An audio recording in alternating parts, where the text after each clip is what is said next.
Hey, everybody. Welcome back to the Agile for Agilists podcast. Today, we're going to be talking about the evolution of lean manufacturing into Agile and Scrum. I am Drew Podwall, your co-host, and I am here today with Brad Nelson, as always. Hi, Brad. Hey, Drew. Hey, everyone. All right. So I'm excited. This is going to be a great episode. What we're talking about today is in the 1930s, Walter Sheward at Bell Labs discovered or created the concept of plan, do, check, and act, right? That evolved into the 1940s with Toyota quality management with Edward Deming in Japan, and then Taiichi Ono, and later in the 40s with Toyota Production Systems, and Poka-yoke and SMED in the 1960s with Shinjeo Shingo.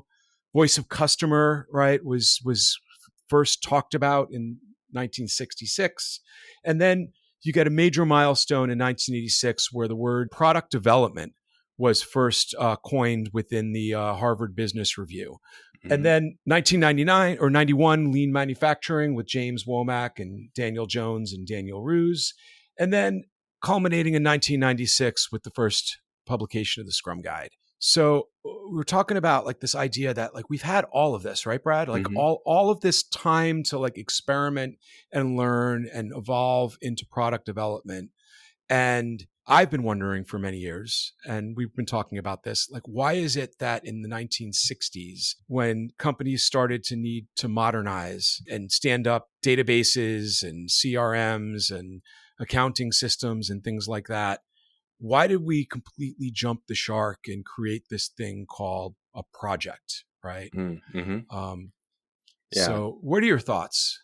So I do want to add to your timeline because this is one of my favorite trivia questions. 2001, right, the Agile Manifesto is written. So all of these things happened before we used this word Agile. And people tend to forget that. And the same thing with the Scrum Guide, right? Like people tend to forget that this wasn't the first iteration of what these guys were doing. It was just the first time it was published. And so I guess my fun little tidbit for the audience. I love this conversation, though. You know, it is interesting to look through it and to look through the fact that, you know, we started in iterative and incremental development. And we first sent a man to space using iterative and incremental development. And it's because they were scientists, right? In Plan, Do, Check, Act is the visual representation of the scientific method. I have a hypothesis. Totally. I do a little bit to see if I meet the hypothesis, I adjust. And it's like along the line, these like project managers, essentially, like I don't want to say it's like the project managers, but this project management mindset came in that trumped like that science and that engineering approach to development. And we all credit it to Winston Royce, right, in the 70s, but it didn't really pick up till the 80s, right, with his article. But there's examples before him of people doing this. Well, you know, it's interesting that you bring up the manifesto, right? And of course, you're going to bring up the manifesto. This is the Agile for Agilists podcast. But, you know, the manifesto is all about culture, right? There's nothing in it about process. Like it doesn't talk about like the tools that we use. It doesn't say anything about like a daily Scrum or anything like that. It's a document that defines culture. Now, the thing is that the beauty of like all of the work that Taiichi Ono did with Gemba walks and Kanban and whatnot, that was steeped in culture. So even though like there was no manifesto, like, and maybe if only like Taiichi Ono like had a manifesto, maybe he does, I don't know. Maybe that would have helped, right? But it was that they were being lean, right? Even though lean wasn't invented back then, but they were being lean, you know, and not doing lean. You know, the thing that comes to mind is the Numi plant in California. That was an experiment created by Toyota and GE, right?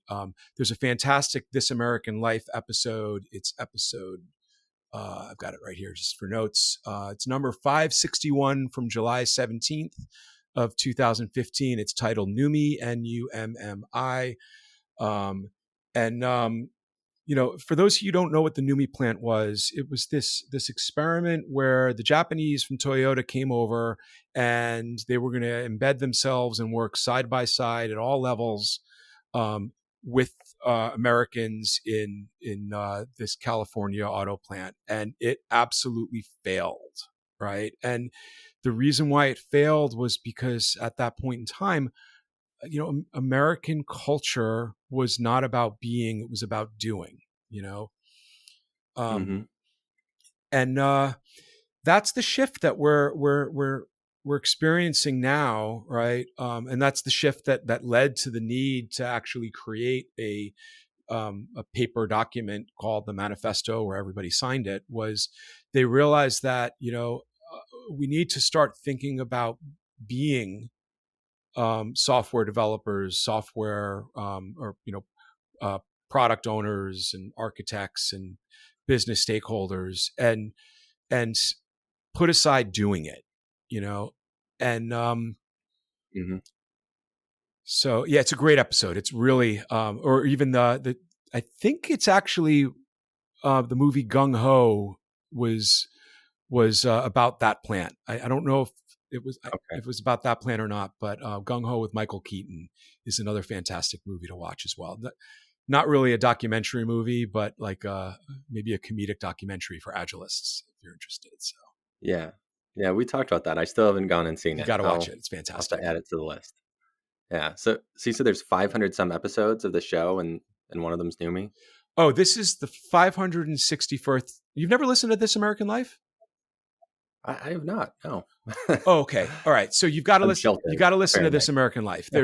There's 2 episodes now that you got to look for. I'll find the episode number for the Persian Gulf one that I talked to you about yesterday during the military leadership episode that we recorded. But yeah, This American Life. It's All like right. an hour-long radio show on WBEZ out of Chicago, right?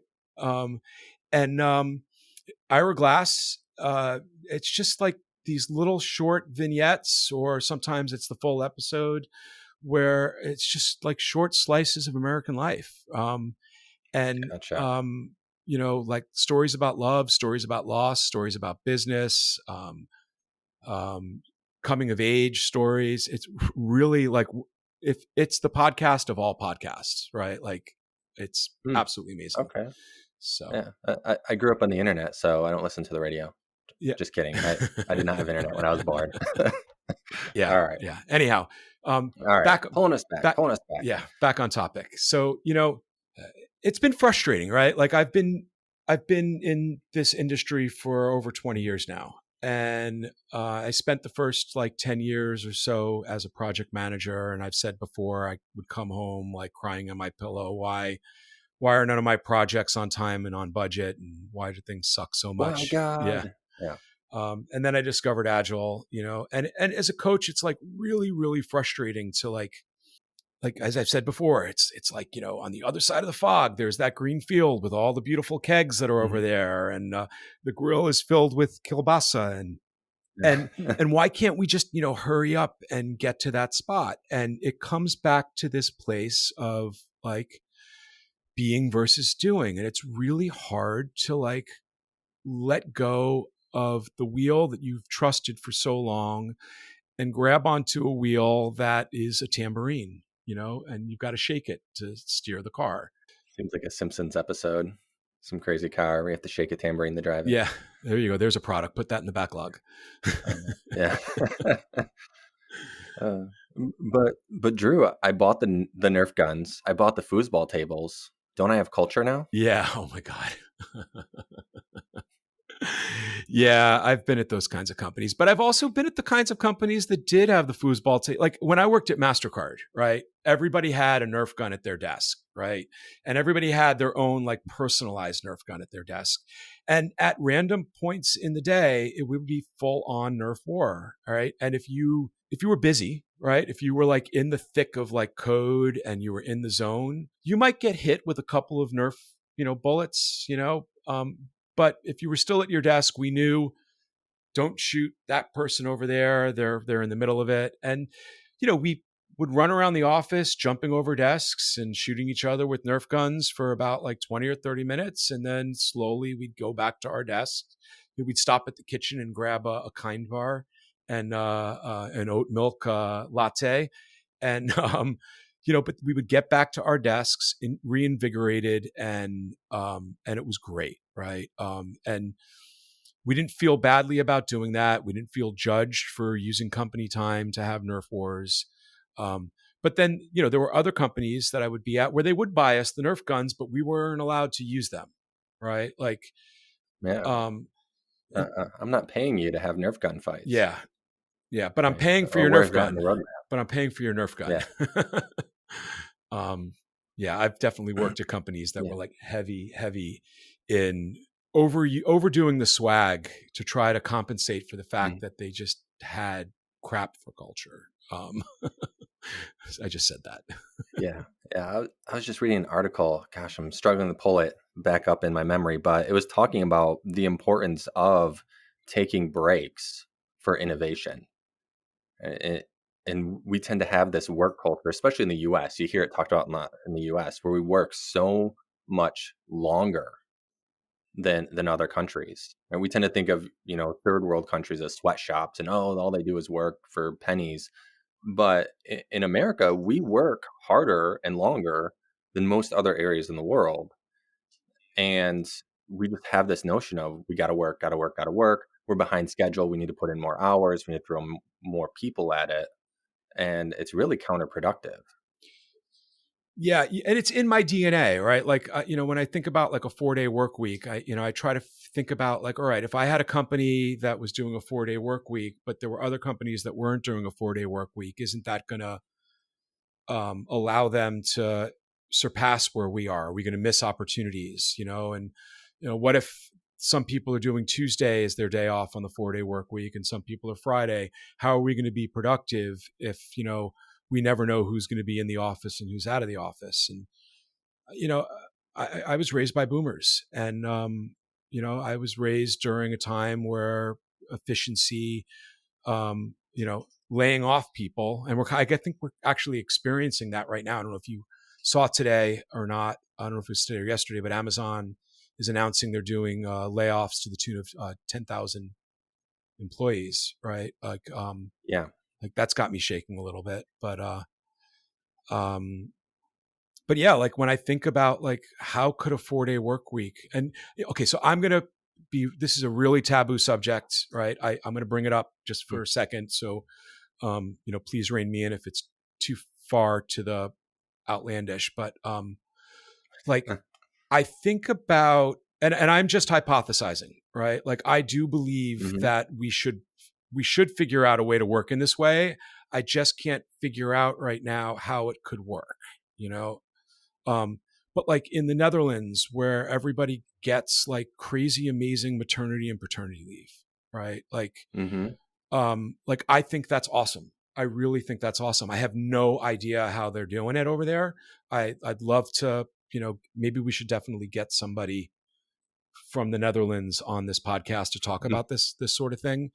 But I have no idea how you could expect to take like 6 months off from work or 3 months off for work and expect to come back to your desk and not be behind, right? Not be a little bit lost, and maybe not be as useful as you were when you were, productive before you left. I'm not saying that we shouldn't figure these things out. I think we should absolutely figure these things out, right? I just don't know how a company would take a step in that direction, and rather, how do you reduce the risk so you could experiment with that and take a step in that direction, right? To prove the world that we can do that, Yeah, that's interesting. Yeah. I mean, we were kind of going down like the 4-day work week, and then it's, the measurement of value. Is it butts and seat, or is it something else? Right. Because we know just because you're punching the clock doesn't mean you're productive. But then to completely remove yourself from the equation for several months, right? And let's say you're a developer on a development team. Do you just reduce capacity for 6 months? And then the person comes back and we understand there's ramp up time, but they still have some legacy knowledge and some subject matter expert. So it's not as bad as hiring someone new. Well, yeah, like, so let's say, for example, the product manager, right? Let's go with a like a key position, right? Or maybe even a product owner, or even a scrum master, right? Like, and not to say that like a developer isn't a key position, right? But Hmm. let's say your product manager is having a child, they're male or female, right? Um, and um, they're having a child, and they're going to take 9 months of maternity leave, and now they come back, right? Um, like, how do you hold that spot for that long? And then Mm-hmm.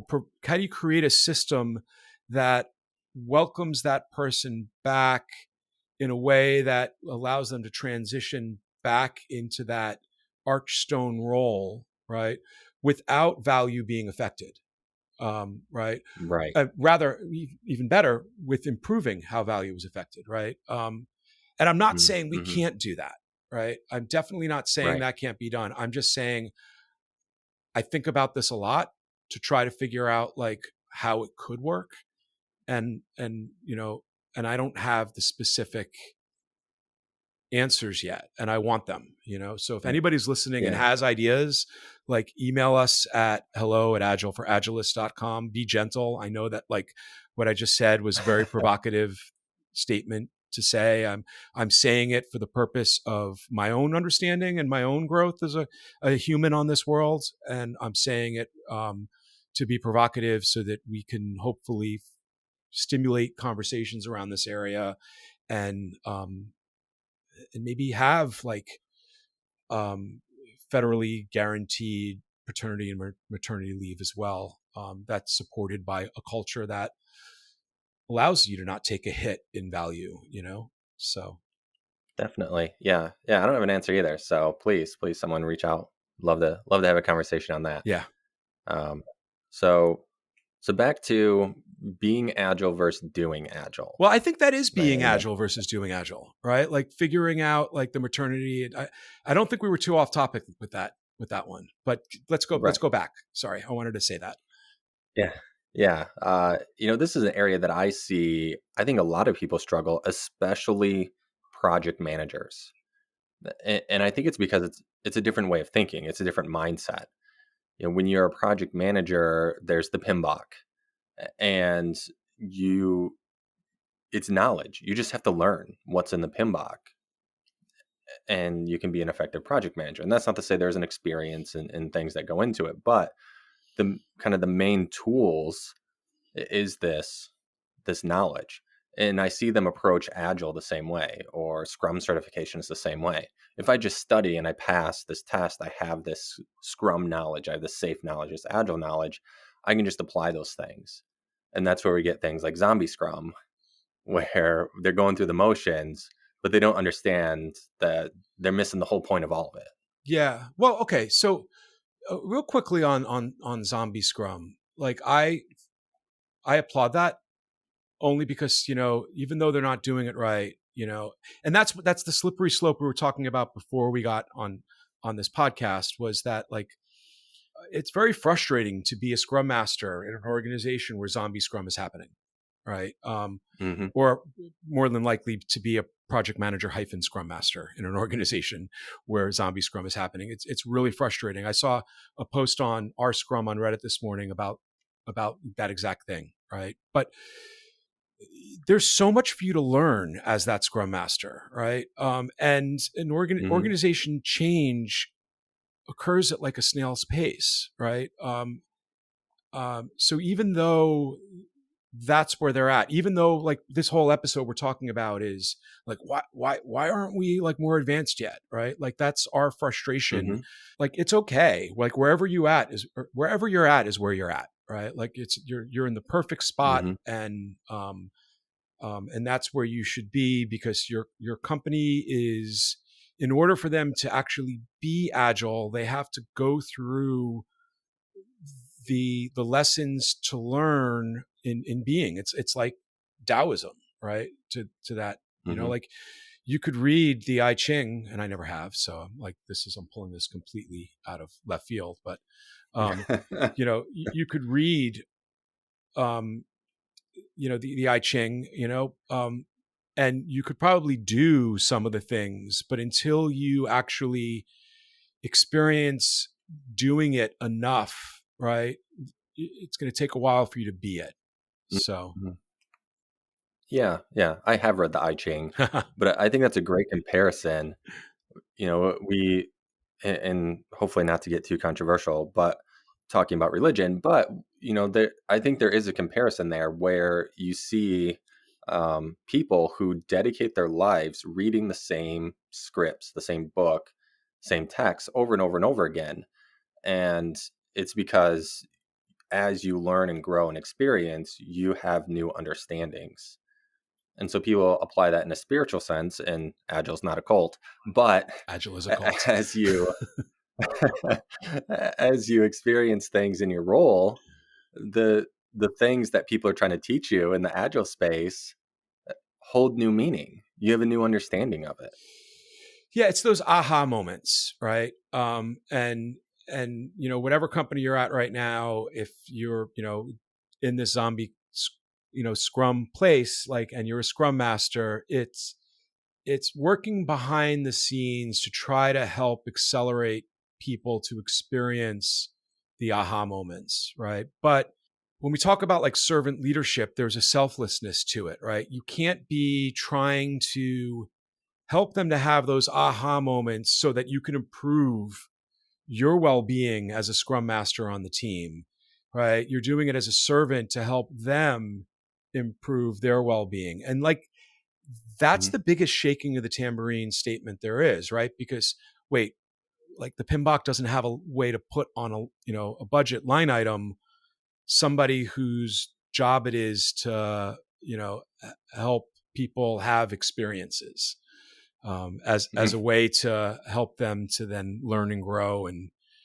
be this thing that we call agile, right? So that they can actually do this thing that we call Scrum in a better way, you know? Yeah. Yes. Agreed. I do want to call out though, if you are a manager or you're an organization that's thinking about moving to Agile, it's not just installing Jira. It's not installing a framework. There's more to it. It's just story points. Just kidding. It's just story points. That's it. You Foc- just put in story points and boom, you're Agile. Focus on the story points, and make sure the story points align to an hour. One story point is 1 hour. Yeah. Yeah. Um, I I think this is the struggle though, and this is where, as you mentioned at the beginning, people are holding on because traditional toll gate project management gives you the perception of control. Whereas in Agile, we're removing that perception and saying, we don't know, and that's okay. Here are the steps we're going to take to know. Well, and culturally, like we as Americans, I was talking to my fiance Sarah about this over the weekend, right? Like there's a reason why there are so many like get rich quick like gurus, or lose weight quick gurus, or whatever, in 30 days, right? Like we want that. And what we forget is that, sure, that's probably a great program to get rich quick. It's probably a great program to lose weight quick, but it's not going to work unless you've got the mindset as well. Right. Like that's what they Hmm. don't tell you in these programs, is that like here's the 10 easy steps, right? But if you don't have the mindset to support those steps, then you're just doing the steps and you're not going to get the outcome. And that mindset is what project management is, right? It's, Hmm. we're going to build this piece of software in 10 easy steps, right? And we're going to call it an SLDC, right? And, or sorry, SDLC. Wow. First, we're going to do some discovery, and so on and so forth. And, and boom, the thing's going to happen. And I love the drawing on the Safe website of the kaboom at the end of the release cycle, right? When you do that first release, it's like an explosion. That's what happens because you're doing it, but you're not being it. Yeah, yeah. As long as we hit our milestones on the dates that we made up, we're fine. Yeah. Fine, we're on track. Yep. We're good, right? And that's going back to the scientific method, PDCA. I mean, that is Agile is all about data, data-driven decision making, and companies struggle starting out because there's no data to start out with. But the whole point of Agile is reducing risk. And so it's kind of weird. It's, people hold on to this toll gate because they believe there's less risk. They believe they have more control, when in reality, they don't. It's the opposite. Well, okay. So let's talk about for a second, right? Like the concept of agile project management, right? Because that you see Mm-hmm. that everywhere, right? Like I'm an agile project manager, right? I crap on that a lot.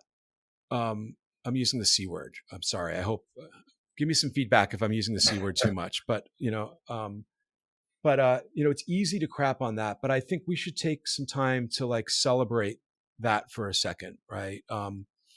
Because okay, what does that mean? What it means that company is trying it, right? They're trying it. Maybe they're not embodying it. Mm-hmm. They're not specifically doing it in the way that the Greenfield and Kegs and Kielbasa on the grill say that it should be done, but they're experimenting with it. And maybe they're not getting lots of fast cycles of failure, but they're going to experience, that failure. And maybe what winds up happening is like at the end of the year when they're reviewing whether or not the agile projects have been delivered, are working well, they fire the coaches, they fire, whomever it is, and they go back to waterfall the next year. Well, that should be celebrated too, because they experienced a trip around the sun in a Mm-hmm. in an agile-ish sort of way, in a scrumish sort of way, and they learn something from it. They'll be back. I know they'll be back. They'll always be back. They Mm-hmm. always come back, right? And as a coach, like I've been on engagements where I didn't make it from start to finish with them, but I know another coach did, and the biggest thing that I can do is leave my clients from an engagement perspective in a place where the next person can come in, has some of the synapses of agile exposed that they can then tap into to move things along with the way that they can as well. So if you're still a project manager, right, or if you're an agile project manager, or if you're a project manager / scrum master, or a portfolio manager or business stakeholder out there, and we're not saying you're bad, right? We are saying that, or at least I'm saying that you haven't arrived yet. Like you might think you're there, but there's still more to learn about this kind of thing. Keep trying, keep doing lots of experiments, because this thing that we talk about, it's all about being, right? It can't just be done without a little bit of being. Yeah, and this is definitely not an advertisement, but something that at my organization we've started to focus a lot more on is lean change management. And my colleague is a trainer. He's the one that trained me on a lot of it. He talks about what he calls just teach like change resiliency, the ability to change, and that's more of our approach these days to getting organizations to understand agility. Is how do we introduce tools and techniques to experiment and to fail fast and to learn, regardless of whatever framework you're trying to do. Maybe you don't even have a framework yet. Maybe you're still, traditional PMI, PMBOK approach to projects. But the whole point of Agile is learning and feedback loops, which requires internal change. The only thing that's constant is change in taxes. But right. So teaching an organization to be able to change is really I think the key. I'm thinking a little bit about SAFE right now, Scaled Agile Framework, right? One of the things that people always say when they're being critical of SAFE, I almost use the other C word again, but when they're being critical of SAFE, is that it's not really Agile, it's not really Scrum. And the reality is that the end state of a safe transformation is maybe 85% agile in Scrum. Like you could implement a very successful safe transformation, um, and wind up like in 100%, shaking the tambourines and like Taoist sort of agile and Scrum state. But 9 times out of 10, you're not. And that's okay, right? Because the thing is Mhm. that you've now transitioned away from this like pure waterfall way of working into a place where you've got lots of Scrum teams on an agile release train, right? Um, those Scrum teams are, hopefully being agile and, executing Scrum in a healthy way. And they might be great at it. They might be okay at it. They might be somewhere in the middle, hopefully, at least. And same with the agile release train, right? They might be Mhm. agile. They might be somewhat agile-ish. The portfolio might be somewhat agile, but that needs to be celebrated. And I think that it's very frustrating at times for coaches to sit in that in-between state. Mhm. It feels like you're banging your head against the wall sometimes, because about Yeah. the garden over there that I keep on pointing to. That's by my window that you guys can't see. That on the other side is green fields and kegs. So, by the way, at 5 o'clock, we're serving. No, I'm just joking. So, Yeah, I in one of my earliest presentations I've given, I like to compare it to the Karate Kid, right? And Mr. Miyagi, where Daniel-san is going to his house to learn martial arts, and he's having him like scrub the deck and paint the fence. And he gets to the point where he's mad. Like I think Miyagi's like on his way to go fishing or something, and he blows up. He's like, "What are you doing? Like I'm doing all this work for you for free, old man. Like when are you going to teach me this?" And Miyagi, in cinematic fashion, just kind of attacks him, and automatically he knows martial arts, yeah, not understanding the why and the things behind it. Like that's a little grandeur, but I think it's a great analogy for just doing the motions, just getting the behaviors in and just starting with something, especially something where it's a documented framework, like say for Scrum or Last or Dad or whatever it is. It gives you a starting point. It gives you direction to get going and to try something different. yeah. Well, again, an example of something I've never actually done, but I imagine it's a lot like this. Like breaking boards, right? I would imagine that if you are trying to break boards, the board is not going to break, right? But Mm-hmm. it's that moment where you're being the person who's breaking boards or whatever it is, where you can break through those boards. I saw a crazy video the other day of somebody doing the finger against a giant like ham bone that was like probably 3 inches in diameter, and just by bending his hand into it, it snapped. Like I was like, whoa. But I would imagine, like, if you're trying to break the ham bone with your fist, it's not going to break. But once you stop trying and start, being that person that's breaking the ham bone, or like Neo, right? Like the Matrix, right? Once you are being the Matrix, you are the Matrix, as opposed to doing the Matrix. Or now I'm like totally like, but Isn't there like a Yoda quote too? Don't try, just do. yeah, We're yeah. just getting all Oh the nerd no, yeah. jargon. But Yeah. now we can't use that anymore because we're gonna what's her name, Elizabeth from Theranos. What was the oh, that this is okay. So I'm gonna throw this. I'm gonna break ranks for a second. This is an episode that I want to talk about at some point, right? I don't know if you've seen the Okay. Theranos documentary. Do you know what I'm talking about with Theranos? I No, I apparently don't know anything. I'm like out of So touch. Is what Theranos I'm was learning the this episode. company that was going to put blood testing machines in CVS's and Walgreens, that with just one finger prick in this machine, it would instantaneously be able to analyze your blood and tell you like 100 different things about you that would enable you to improve your wellness and things like that. And it was all smoke and mirrors. It was like they were, it was just vaporware. They were, they promised Vaporware. this thing that they could never deliver, and they were doing live testing, but they were doing Agile and they were doing Scrum, right? They were being Agile and they were doing Yeah. Scrum. And then I watched the Boeing documentary of the Dreamliner, I think it was, that all these Dreamliners that were like falling out of the sky and lots of people died, and it was because of a firmware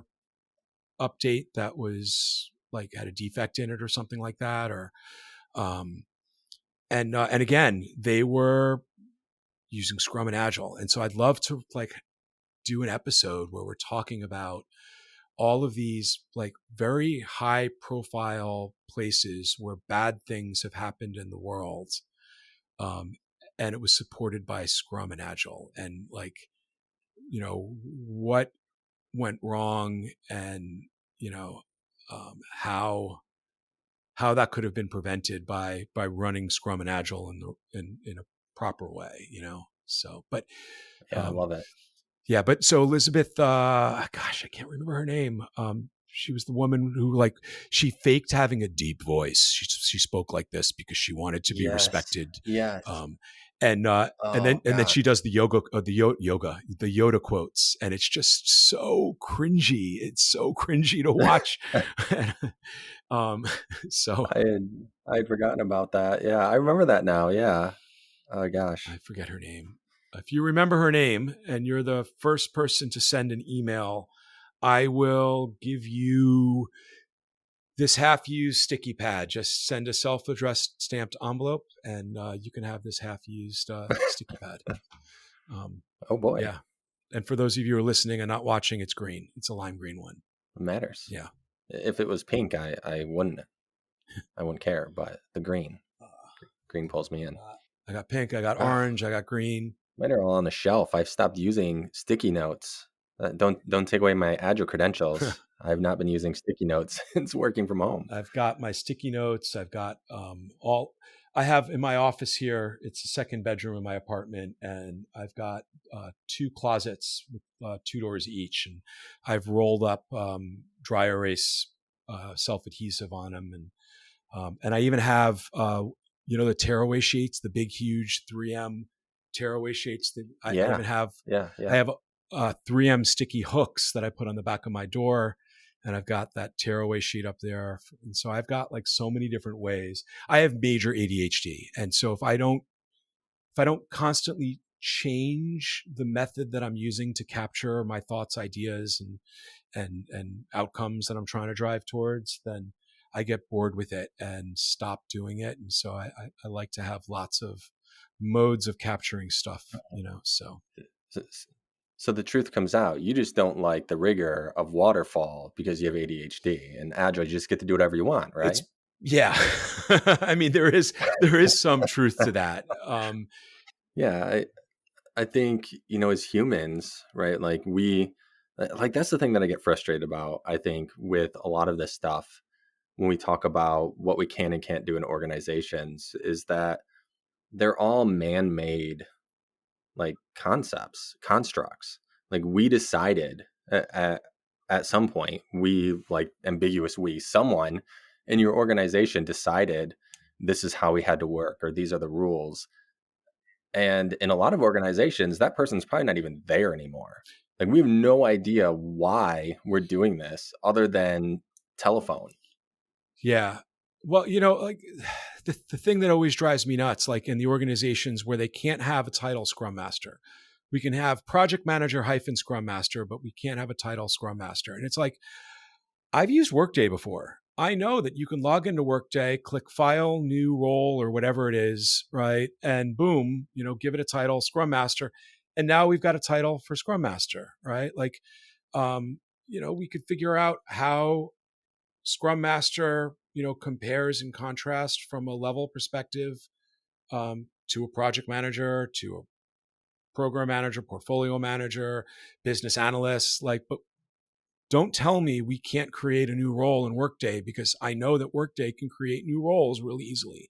It's not the tool, it's the bureaucracy and the politics and the maybe lack of ability to see a little bit past and try to break a rule a little bit to innovate. So, um, yeah. Wow. I got excited on that one. Yeah. Yeah. So, I mean, we're a good way into this episode. I think there's been some great nuggets in here of information, great conversation. So, Drew, if I am an organization that I want to be agile, I don't want to just do agile, where do I start? So apparently, according to me, because I use this all the time, you got to buy tambourines, right? Buy everybody a tambourine, let them shake it. I think the first place to start is to recognize that, what we're doing right now isn't working, isn't giving us the results that we're looking for, right? And start to map out the kinds of outcomes that you're looking to achieve. I really think that that's the first place. And then the second place is to say, I don't know about this Scrum and Agile thing. I don't know if it'll work well for us, but I'm curious to see that maybe it could, you know, um, Mm-hmm. like, recognize that like I don't have all the answers, right? Like I definitely don't have all the answers, right? Like there's so many things in my personal life that I struggle with, that I have these blocks where I can't do something because I'm still rigid in my thinking. Um, but that first place is just to kind of like open up to the idea that there might be another way that might serve your organization and your customers better. And then, hello at agileforagilists.com. No, I'm joking. You can call us, but, talk to an agilist, go to an agile meetup, go to, an agile webinar or whatnot. Read the Scrum guide, right?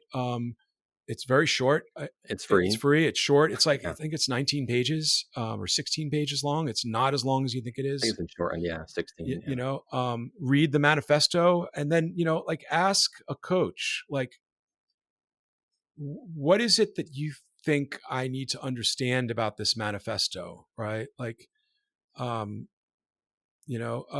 talk to the people that you work with. Ask them like, hey, has anybody here ever worked in an Agile or Scrum organization before? What worked well? What didn't work so well? Like, how did you guys start?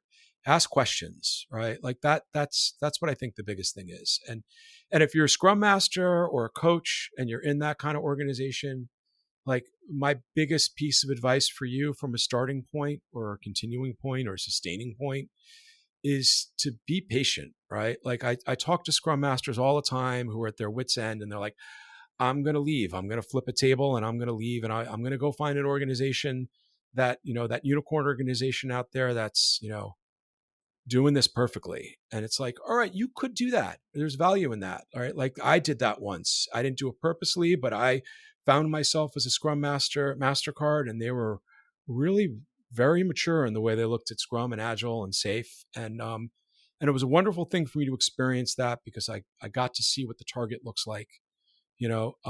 But then the other side of that coin is there's so much more that you can learn by sticking with it and throwing lots of spaghetti against the wall and seeing what works well and what doesn't work well. Yeah, it sucks that this started in the 1930s and it's evolved and now it's 2023 almost, right? um, Mm-hmm. and we're still having these conversations and it's frustrating. um, but we are where we are supposed to be, each and every one of us. The struggles that we're facing, the challenges that we're facing, the opportunities that are in front of us that we have to discover, we are exactly where we're supposed to be, and we all have an ability to learn from that. And so that's my story, and I'm sticking to it. But Brad, what's your advice to organizations that are out there, that are experiencing Mhm. Everything Drew just said. it? No, I do agree with your sentiment. I think the thing that companies or people getting started struggle to understand is that it's something that you have to build, right? Culture isn't something you purchase. Culture isn't something that you mimic. It's something you have to build and grow organically yourself. And the way you address your problems and the way you address your development is going to be unique to your organization, to the people that work for your company and to your customers. It's great to look at a company like Amazon and to say, wow, they're doing really great things. How can I be more like Amazon? But if you just copy the things that Amazon are doing, if you are not a direct competitor of Amazon, there's a good chance they're doing things that aren't applicable to your organization or your space. As well as being agile doesn't always mean I have to deploy to production every single day. And what we're trying to do is we're trying to learn and measure progress with working software. But if you're in an organization that's heavily regulated, you may not release as often as a company like Amazon. But that doesn't mean that there aren't things that you can't be learning and doing internally as well. Start the conversation, start moving the Did needle. you ever read the Phoenix Project? I did. I love the Phoenix Yeah, I Project. think I'm a big that's a fan. good one, right? Like it goes along with what you're saying because there's a lot of experimentation there. And if you Yeah. haven't read the Phoenix I think Project, Gene Kim is the author. mhm, Really great book to read. It's an easy read. It's a lightweight read. You could read it in a weekend, probably. Definitely, like I feel like you could read it on a vacation, like get through a quarter of it in the first airport and the last quarter of it on your flight home. Um, but it's a great yeah. fictional look at what a company's agile transformation might look like. So Yeah, and I would go so far to say is if you work at a company, an organization, period, whether you're in IT, business, you should read this book. yeah, Like it is that impactful. And everyone today works at an IT company. yeah, yeah. The other one to read is From Project to Product by Mick Kirstein. I don't know if you've read that one or not yet. Interesting. That was I have read it. yes, It was a little it's a great introductory book. There's not a lot of introductory books, right? A lot of times we kind of jump into like this concept or that concept, and there's not a lot of just here are the basics, here's where we're starting. My only complaint for myself is I feel like I read it a little bit late in my career. It was reinforcing, but it wasn't as like, I don't know, it wasn't new to me. the other book that's a really fantastic read is, and even if you only read the forward and the jacket cover, is like it's a phenomenal. Like you read the forward, read the jacket cover, and then decide whether or not you want to buy it. You're going to want to buy it. Is Reinventing Organizations by Frederick Laloux. He talks about that Mm-hmm. throughout the dawn of time, cultures, societies, right, villages, towns, countries, cities, organizations, companies have discovered new technology, or when new technology has arrived on the scene, that it's the societies, cultures, organizations, companies, whatever you want to call it, that have been brave enough to say, maybe the way we're organizing our people right now and communicating and collaborating is getting in the way of us really using this new technology. Those are the ones that like excel and thrive. And the ones that dig their heels in and say, I know this business, we're never going to change. It's never going to be different, right? Like this thing called the internet's never going to take off, or Twitter's never going to be a thing. Nobody wants to use 140 characters or however many characters it was. Those are the ones that we don't know about anymore because they got swept up in the chaos at the time. And so Yeah, yeah. but We're gonna have to create like an Agile for Agilists reading list, I think, on our site at some point. absolutely, yeah. So and speaking of which, I've committed as an outcome for the end of the year is to have the Agile for Agilist website up and running. So we'll see how I do on that. Well, this has been wonderful. I think I love that we got off topic and we got on topic and we were fun and, we were goofy. I think this was like a really enjoyable Definitely episode of ours. So enjoyed it too. Yeah. So my last question for you, kind of closing thoughts. sure. Someone the other day told me, "Hey, we've been trying to do this Agile thing for over 20 years. Do we think that there's a reason why it's not taking off? Like it's too complicated, it's too hard for companies. We just need to move on and just forget about this Agile thing and figure out whatever else it is that we should be doing." All right. So I have two responses to that. As a coach, my response to that would be to turn it around and ask a powerful question. And I would say to that person, if there is one thing that you guys feel like maybe you weren't doing in the right way to experience the benefits of Agile and Scrum, what might that be?